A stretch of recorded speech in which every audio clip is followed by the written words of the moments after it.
הפסקה. איש עסקים עומד במשרד החדש שלו. הוא התקבל לתפקיד רק בשבוע שעבר, וכבר הוא עיצב את החדר מחדש לנוחיותו. במה האיש עובד? מה מטרתו בחיים? איך הוא משלב את חיי העבודה וחייו מחוץ לעבודה? טוב, אולי כדאי שנפסיק עם השאלות המטופשות, ונתחיל לגשת ישר לשאלה הכי חשובה. איך קוראים לאיש העסקים הזה? הכנס שם. קוראים לך מאט ארסקי.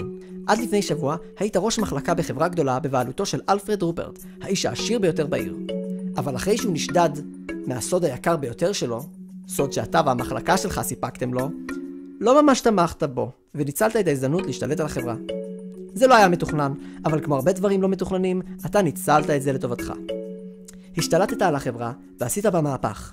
שינית את שמה לשם המחלקה שלך, פורטל אינדסטריז, ועכשיו החברה מתמקדת במה שהמחלקה שלך התעסקה בו עד עכשיו. האמת היא שהקשר של המחלקה שלך לאלפרד רופרט היה רשמי בלבד. בשביל הפרויקט שלך היית צריך תקציב. אתה ידעת שתוכל להשיג כסף בקלות ובמהירות, אבל השותפה שלך בזמנו הציעה לך להשיג במקום זה מימון ממישהו שכבר היה עשיר. היא אמרה שאם יצוץ מישהו עם מלא כסף, בפתאומיות, זה עלול לעורר יותר מדי חשדות, ולכן היא הציעה לך לעשות עסקה עם רופרט. הוא ייתן לך להיות ראש מחלקה בתוך החברה שלו, והמחלקה תתעסק בפרויקט שלך. בתמורה, אתה נתת לו אפשרות להשיג עוד יותר כסף במהירות. אם איש עסקים עשיר כמו מר רופרט משיג בפתאומיות יותר כסף, זה פחות חשוד, ואפשר להסביר את זה בעזרת קשרים אחרים שלו. כמובן, הודעת לו מראש שאם מקור ההכנסת הכסף שהבאת לו יובד, אתה לא תרוץ לתמוך בו. הוא ידע ברגע שזה נשדד שהוא אבוד. לא רק שלא תמכת בו, אלא הוא גם מסתבך עם החוק ונכנס לכלא. הוא בכלל לא ניסה להתנגד. מאז השתלטת לו על החברה והפכת אותה לפרויקט האישי שלך. אתה יודע שיום יבוא והוא ישתחרר, והוא בטח ירצה לנקום בך, אבל עד אז יעברו כמה שנים, ובמזל, אתה והחברה שלך תוכלו להתגונן מכל דבר שהוא ינסה לעשות כנגדכם. אחרי שבוע של התארגנות, סוף סוף אתה יכול להמשיך לעבוד. כל החברה עברה הליך של מעבר, ולכן לא ממש הספקתם לעשות משהו. מה תעשה? מאט, תתקשר לשותפה שלך ותודיע לה מה הצעד הבא. אתה שולף את הטלפון הנייד שלך ומסתכל עליו לכמה רגעים. היית מאוד רוצה ליצור קשר עם השותפה שלך לשעבר, אבל לרוע המזל, לפני בערך שנה היא נעלמה בלי שום זכר. ניסית ליצור את הקשר בכל דרך שאתה מכיר, אבל לא הצלחת. מאט, תנסה להשיג את מקור הכסף שנשדד למר רופרט לעצמך. זה רעיון מגוחך. קודם כל, אתה לא יודע מי שדד את מקור הכסף. כל האותות שקשורים אל מקור הכסף נעלמו, באופן דומה לאלו של השותפה שלך לשעבר. חוץ מזה, אתה לא זקוק לכסף יותר.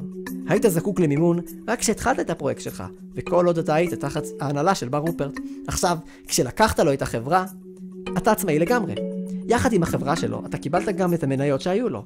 כך שכסף הוא לא דבר שאתה צריך להשיג בדחיפות יותר מדי כרגע. מאט, תנסה לזכור בלש שיעזור לך למצוא את השותפה שלך לשעבר. זה לא ממש יעזור.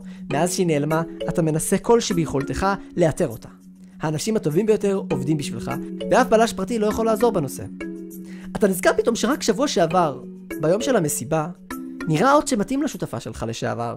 זה די הפתיע אותך אז, ושלחת מיד את האנשים שלך לנסות לחקור. עדיין לא קיבלת מהם תשובה. מאט, תפתח את המחשב ותבדוק אם נפתח פורטל חדש. זה ממש רעיון מטופש. אם יפתח פורטל חדש, האות שלו יופיע על המסך הגדול שעל הקיר. אתה לא התקנת את זה סתם בשביל הכיף אחרי הכל. אתה פותח את המחשב בכל זאת. אתה צריך להתחיל לעבוד. מאט, תפתח את האימייל שלך. נראה שקיבלת במשך השבוע האחרון רק 2 הודעות, ושתיהן הגיעו הבוקר. מאט, תפתח את המייל מקרקט.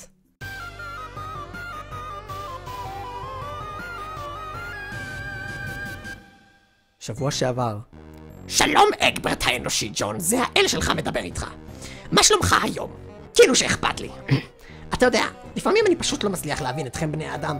זה באמת מציג למחוות החשיבה שלי, אתה יודע את זה? הנה אני אומר לך כמה אני מתאהב אותך, ואתה רק מחייך לי בפרצוף ומתנהג כאילו אנחנו חברים הכי טובים. תקשיב, אגברט האנושי ג'ון, אני אינני החבר שלך. למען האמת, אין לי בכלל חבר הכי טוב. אני אפילו לא צריך החבר הכי טוב. כן, טוב, גם זה יכול לחשוב שהוא החבר הכי טוב שלי, אבל הוא בהה יותר מדי בשביל לדעת אפילו מה השעה עכשיו. על מה דיברתי? כן, דיברתי על כמה אני שונא אותך. לכל הרוחות רק לראות את הפרצוף המטופש שלך עם המשקפיים המרובעות והשיניים הבולטות שלך גורם לי לרצות לרוץ ולהרוג מישהו. ואתה אפילו לא יודע למה אני שונא אותך כל כך, נכון? אז תן לי לענות על השאלה הזאת. כבר אמרתי לך. בכל מקרה, בגלל שכל פעם שאני רוצה לומר לך משהו, אתה ישר משנה את הנושא לעד כמה אנחנו פשוט חברים הכי טובים, החלטתי, במקום לדבר איתך אתה לא ממש יודע מה פשר הדבר הזה. קיבלת את המייל הזה בשבוע שעבר, ואותו שולח לא שלח לך שום מייל לפני כן, או אחרי כן. הוא התנסח בצורה מאוד גסה, ואתה צנזרת מילים לא ראויות. אתה לא תרשה לדבר כזה להופיע במחשבי החברה, גם אם הוא הגיע ממקור לא ידוע. אתה לא יודע מי זה הג'ון הזה, או מי זה הקרקט הזה. אתה מנחש שהמייל הזה הוא לא היה מיועד לך. או שהוא היה מיועד לך, וכל המטרה שלו היא לבלבל אותך. אם זה המצב, אתה מחליט לא להתייחס. המייל ממשיך עוד, והשפה בו נהיית עוד יותר ויותר גסה. ופחות ופחות מובנת. אבל אתה לא טרחת לקרוא את זה אף פעם. הדבר המעניין היחיד במייל הזה, הוא שמי שזה לא יהיה, שכנראה שלח לך את זה בטעות, הצליח לעקוף את הפעולה האוטומטית של מערכת המייל שלכם, שקוראת לכל משתמש באות הראשונה של כתובת המייל שלו. בסך הכל, כל זה נראה לך כמו בדיחה גרועה, ואתה ממש לא רוצה לקחת בחלק. מאט, תפתח את שני המיילים החדשים. אתה מחליט להתחיל במייל שהגיע מוקדם יותר היום, שהוא גם האחד שמעניין אותך יותר. 8:11 בבוקר. לגבי האסיר, אני חושב שמצאנו אותו. יש מצב שגילינו משהו עליו, סוף סוף. תקשר אליי למידע כשיש לך זמן. האסיר, זה מפתיע. מה הוא עושה פה? אתה לא ממש אוהב את זה שקוראים לו האסיר. אחרי הכל, הוא קודם כל חלק מהחברה. אבל אנשים במחלקה החליטו לקרוא לו האסיר, ולאט לאט זה תפס. אתה לא ממש יכול להאשים אותם, כשלתקופה לא קצרה הוא אכן היה אסיר. כמה שנים עברו מאז? 3 פחות או יותר. אחרי המהומות והבלגן שעורר, הוא נעלם מפני השטח. הוא כנראה יצא מהעיר. אבל הנה גילו עליו משהו. מה זה אומר? אתה מחליט לחכות עם הטיפול בזה, ולפתוח את המייל השני. המייל ההוא לא מפתיע אותך, אבל הוא גם כן מעניין מאוד. מאט, תפתח את המייל מ-A. 9:21 בבוקר. מצאנו טלפון, תסתכל על זה. היי בוס, אני והאנשים שלי חיפשנו באזור של 11:55 שבוע שעבר, אבל לא מצאנו אף אחד. אולם מצאנו באזור טלפון נייד זרוק. הטלפון היה חסום בסיסמה, ולכן זה לקח לנו שבוע לפרוץ אותו. הנה קישור ליומן השיחות. שים לב שהתאריכים ביומן השיחות הזה מתייחסים ליום שבו מצאנו את הטלפון. כמו כן, אותו הבלש היה איש הקשר היחיד ברשימת אנשי הקשר במכשיר. את המייל הזה קיבלת מהאיש ששלחת לעקוב אחרי האות של השותפה שלך לשעבר. לקח לו שבוע לחזור אליך. מעניין. אתה מסתכל על הקישור שהוא נתן לך. שיחה שלא נענתה, הבלש, 11:50. שיחה שלא נענתה, הבלש, 11. שיחה שלא נענתה, הבלש, 10:45. שיחה יוצאת, הבלש, 10. שיחה יוצאת, הבלש, אתמול. מאט, תרים טלפון לבלש. אתה רוצה לשאול את הבלש הזה איך הוא יכול לעזור לך לגבי השותפה שלך לשעבר. לרוע מזל, המספר של הבלש הזה לא מופיע בקישור שנשלח לך. אתה מתקשר אל A ומבקש ממנו שישלח לך את המספר של אותו הבלש, כדי שתוכל להתקשר אליו. A אומר שהוא ישלח לך את זה, כשיתפנה. יש לו עוד עבודות בינתיים שגם אותם אתה נתת לו, אז תיאלץ לחכות שהוא יחזור אליך. מאט, תעשה את מה שתכננת לעשות לפני שפתחת את האימייל. אתה מתיישב ליד המחשב שלך ועומד לפתוח את האימייל, כמו שתכננת לעשות לפני שפתחת את האימייל. אתה ממש רוצה לבזבז זמן היום, מישהו יכול להסביר לך איך השעה עדיין 10? מאט, תתקשר ל-W לגבי האסיר. טוב, הגיע הזמן להתחיל לעבוד. אתה מתקשר ל-W ושואל אותו מה יש לו להביא לך. אז ככה, שמע, הוא עונה לך. מוקדם בבוקר, לפני שהגעת לעבודה, קלטנו אות שלו. הוא נמצא במזרח העיר, ושלחתי כמה אנשים שישמרו עליו. הוא כרגע בדרך לכאן. הוריתי לאף אחד לא לדבר איתו. אתה רוצה לדבר איתו בעצמך, נכון? אולי תרצה גם לגמור את העסק? אתה עונה בחיוב. אתה רוצה לוודא בעצמך שהסיפור המעצבן הזה נגמר. אתה שואל מתי הוא יגיע. עוד מעט. הם יצאו לפני קצת פחות משעה. אני שלחתי אותו למחסן 413. אתה מודה לו, הוא מתכונן ללכת להיפגש עם האסיר, ולגמור עם זה. מאט, לך להיפגש עם האסיר. אתה הולך למחסן 413. אתה עובר בדלת ונכנס לחדר. שם האסיר מחכה לך. מאט, תדליק את האור. האור בחדר כבר דולק, אין בכך צורך. המחסן לא גדול, ליד הדלת עומד איש האבטחה, ובצד השני של החדר עומד האסיר. מאט, תתכונן. איש האבטחה נותן לך אקדח. מאט, תיגש לאסיר. אתה מתקרב אל האסיר. זו הפעם הראשונה שאתה רואה אותו פנים אל פנים. ראית אותו בעבר רק בתמונות ובצילומים. הוא בהחלט יותר מאיים מקרוב. אתה מתקרב אליו בחשש, והוא שם לב אליך מיד. אתה בטוח שהוא הולך להתקיף אותך. אתה מאט, נכון? אתה יכול להסביר לי מה לכל הרוחות קורה פה? זה לא דבר שציפית לו, והאמת היא שזה די מרגיע אותך. למרות המראה המאיים שלו, הוא מדבר אליך בקול אנושי. זה לא היה כך בהתחלה. זה תואם את התיאוריות שדיברו עליהן אחרי שהוא נעלם. אמרו שיכול להיות שהוא יחזור לעצמו איכשהו. אתה מחליט לנסות לדבר איתו. מאט, תדבר עם האסיר. אתה מחליט להתחיל בלשאול אותו אם הוא יודע את שמו. אם אתה זוכר נכון, השם שלו אמור להיות דילן. כן, זה השם שלי. הוא עונה לך. אם כן, הוא באמת חזר לעצמו. טוב, לפחות כלפי פנים. אתה שואל אותו מה הוא זוכר. אני זוכר... אני חושב שעבדתי במעבדה. משהו נשבר ו... טוב, הדבר הבא שאני זוכר זה שאני ככה, באיזה יער, לא יודע איפה. ויש לי צלקת בחזה, שאין לי מושג מאיפה היא הגיעה. הלכתי משם חזרה לעיר כדי לבקש מפורטל אינדסטריז עזרה. אבל ברגע שנכנסתי לעיר, הם קלעו אותי, והובילו אותי לכאן. אתה יכול להסביר לי מה קורה פה? אתה מבין שהוא לא יודע כלום. אין לו מושג מה קרה במשך 3 השנים האחרונות. אתה מחליט לספר לו. מאט, תספר. בהתחלה, דילן היה מדען במחלקה שלכם. הוא עבד במעבדה יחד עם מדענים אחרים כשזה קרה. אף אחד לא ממש ראה מה קרה. משהו כנראה נשבר, משהו שלא הכרתם כל כך. זה פגע בדילן והפך אותו כמעט באופן מיידי ליצור הזה. כל אנשי המעבדה ברחו מיד וקראו להבטחה. הוא נהיה פראי, ואנשי ההבטחה נאלצו להיאבק בו. הם הצליחו לתפוס אותו ולכלוא אותו באחד החדרים. אנשי המחלקה החליטו לקרוא לו האסיר, כדי לא להפחיד אנשים אחרים במחלקה, שלא ידעו שמדובר באחד מהם. הם היו עלולים לחשוב שזה יכול לקרות גם להם. אבל אחרי זמן לא ארוך, הוא ברח. הוא ברח אל העיר, והרג, והרג, והרג, והרג. הרבה אנשים ברחבי העיר התחילו לפחד. העניין הגיע למשטרה. ידעו על רוצח סדרתי פראי שמשאיר אחריו קורבנות שחוטות. כמובן, איש הקשר שלך במשטרה התחייב שכל דבר שהם יגלו יגיע קודם כל אליך. אבל הם לא מצאו כלום. יכולת המעקב אחרי האותות שלכם לא היו טובים כמו היום, ולא ידעתם איך למצוא אותו. ואז יום אחד הוא נעלם. כל מעט האותות שהיו לכם ממנו נעלמו. הרציחות פסקו ושקט חזר לרחובות. לא היה לכם שום מושג מה קרה. האסיר נעלם והשאיר מאחוריו שורה של גופות שחוטות. אתה זוכר שמעט אחרי שזה קרה, איש הקשר שלך במשטרה שלח לך כמה צילומי הבטחה שצילמו את האסיר במהלך הרציחות שלו. לא היו הרבה כאלה, ולכן היה קשה למצוא אותו. הצילום האחרון היה במצח שליד החוף שבקצה העיר. מסתבר ששני שוטרים שנתקלו בו, כנראה אחרי שיזמו מערב בלי להודיע לאף אחד. האסיר הרג אחד מהשוטרים, והשני רוקן עליו מחסנית. אתה זוכר איך אתה והשותפה שלך לשעבר הסתכלתם על הסרט הזה, וראיתם איך השוטר נלחם ביצור המפחיד באומץ.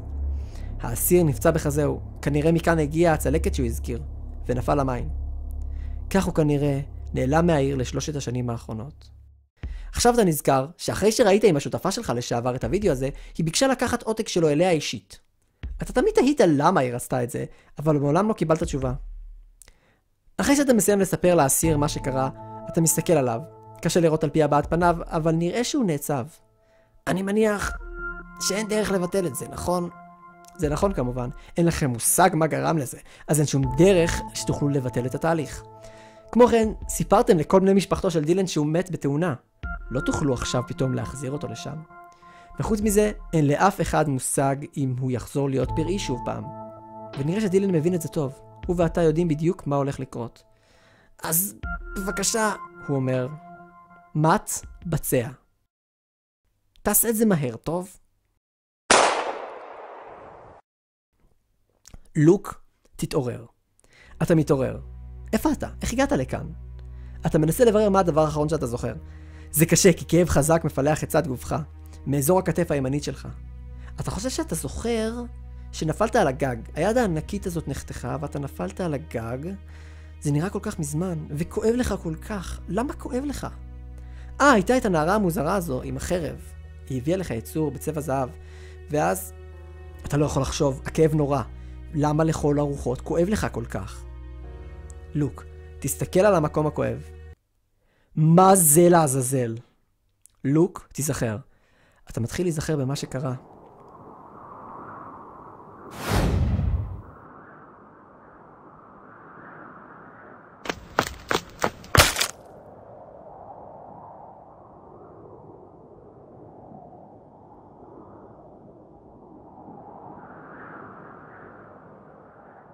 לוק, נסה לברר איפה אתה נמצא. זה הדבר האחרון שאתה זוכר.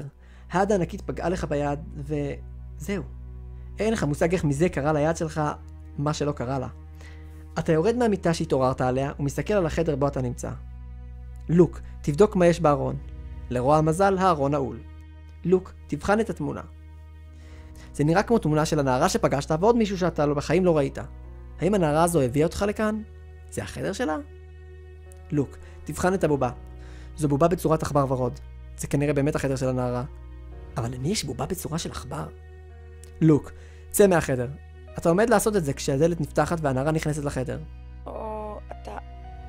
אתה ער? מה שלומך? לוק, תשאל אותה מי היא ואיפה אתה נמצא. אוי, אתה בטח נורא מבולבל, מצטערת. אולי כדאי שאני אסביר לך הכל, זה יכול לקחת קצת זמן. בדרך כלל אנחנו פשוט מרחיקים את הזיכרון של מי שנחשף ומחזירים את המחסום, אבל אני לא חושבת שזה יעזור במקרה שלך. אז אני חושבת שאני פשוט אספר לך הכל. אז בנוגע לשאלה שלך, אתה נמצא בחדר שלי, אחרי שהתקיפו אותך לא ידעתי מה לעשות. כשהתעשתתי, התקפתי את היד הענקית הזו, וחתכתי גם אותה. לא היה אז עוד התקפות, אז ניגשתי אליך, היד הזו קרתה לך את היד, ואתה איבדת את ההכרה, לא ידעתי מה לעשות, אז הבאתי אותך לכאן. ביקשתי מאבא שלי שיעזור לך מהר לפני שדמם למוות. אחי התנגד, אבל אבא שלי הסכים. שמנו לך את התחליף הזה במקום זאת, ואז הבאתי אותך לכאן כדי שתישן פה. אתה ישנת שבוע שלם. בכל יום אני באתי לראות מה שלומך. אני שמחה לראות שאתה בסדר. אני יודעת שאתה לא ממש מבין מה קורה. ממש מבולבל, אבל אני לא חושבת שאני יודעת להסביר כל כך טוב כמו שצריך את הכל, אז למה שלא תשאל אותי את השאלות שלך ואני אנסה לענות כמה שאני יכולה. בסדר? לוק, שאל אותה מה הייתה היד שתפסה אותך.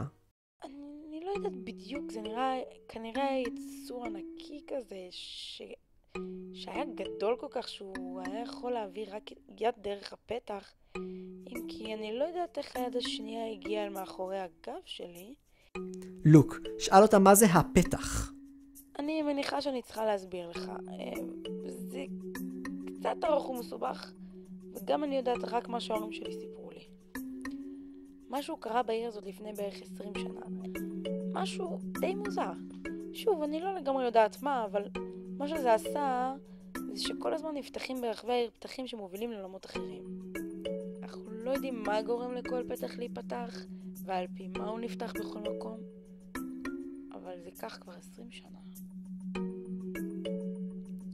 הפתחים האלה נוצרים באופן אקראי, ודרכם מלא דברים שונים נכנסים לעיר. הם יכולים להיות מסוכנים או חסרי אונים. ממש כל דבר יכול לקרות. זו העבודה שלנו לנסות לעזור לכל מי שהפתחים האלה יכולים להזיק. על היצורים התמימים שנכנסים למקום הזה בטעות, ועל בני האדם שחיים פה מפני הסכנות מהעולמות האחרים. אנחנו גם שמים מחסום קסום שמונע מאנשים לשים לב לכל דבר לא רגיל. אלא אם כן, כמובן, הם באים איתו במגע ישיר, זו כנראה הסיבה שלא ראית את היד לפני שהיא תפסה אותך. אנחנו גם מוחקים את הזיכרונות של כל אלה שבאים עם דברים כאלה במגע. כמובן, אנחנו לא יכולים לעשות הכל, אנחנו מפספסים לפעמים מישהו שזקוק לעזרה. אבא שלי חושב שיש מישהו אחר בעיר שמשתמש במצב הזה לתועלתו האישית. לוק, שאל אותה מה היא עשתה ליד שלך. אחרי שנחרטה לך היד, לא היה לנו הרבה זמן. עשינו את הדבר הראשון שחשבנו עליו. חיברנו לך לכתף ולמערכת העצבים חומר מיוחד שיכול לשנות את הצורה שלו. הוא בדרך כלל במצב של סוג של ג'לי, אבל הוא יכול להתקשות ולהתרכך על פי בחירה של מי ששולט בו. בגלל שהוא מחובר לך למערכת העצבים, אתה שולט בו עכשיו. אבל הוא הפך להיות בצורה של יד בגלל שזה מה שהמוח שלך פקד עליו באופן אינסטינקטיבי. בעיקרון, התפקוד שזה אמור להיות זהה לתפקוד של יד רגילה. החומר בנה את הצורה של היד באופן מדויק, עד לשרירים שלך. אז זה לא אמור להדאיג אותך, הבעיה היחידה היא שהחומר לא משנה את הצבע שלו. אפור, לכן לא יכול למחוק לך את הזיכרון. אתה תשאל את עצמך מה קרה ליד שלך, אני מצטערת. לוק, שאל אותה מה קרה ליצור הזהוב. הוא בסדר גמור, הצלתי אותו מידיו של מישהו שניצל אותו לעצמו, ועכשיו הוא נמצא במקום בטוח, תודה ששמרת עליו. לוק, שאל אותה מי זה אנחנו שהיא מזכירה כל הזמן. אני מניחה שאני לא יכולה לברוח מהשאלה הזו, נכון? אני לא לגמרי יודעת, כי ההורים שלי סיפרו לי הכל, אבל המשפחה שלי הגיעה לעיר הזאת דרך אחד הפתחים. הגענו לכאן מעולם אחר. אני אישית נולדתי כאן, אז אני לא לגמרי יודעת מה בדיוק קרה, אבל אבא שלי סיפר לי שאחרי שהוא, אחי ואמא שלי עברו בפתח, הוא נסגר מאחוריהם. הם היו מאוד מבולבלים. אבל היה שם איש אחד שהסביר להם בערך מה קרה. אבא ואמא שלי הסכימו לעזור לו להגן על העיר.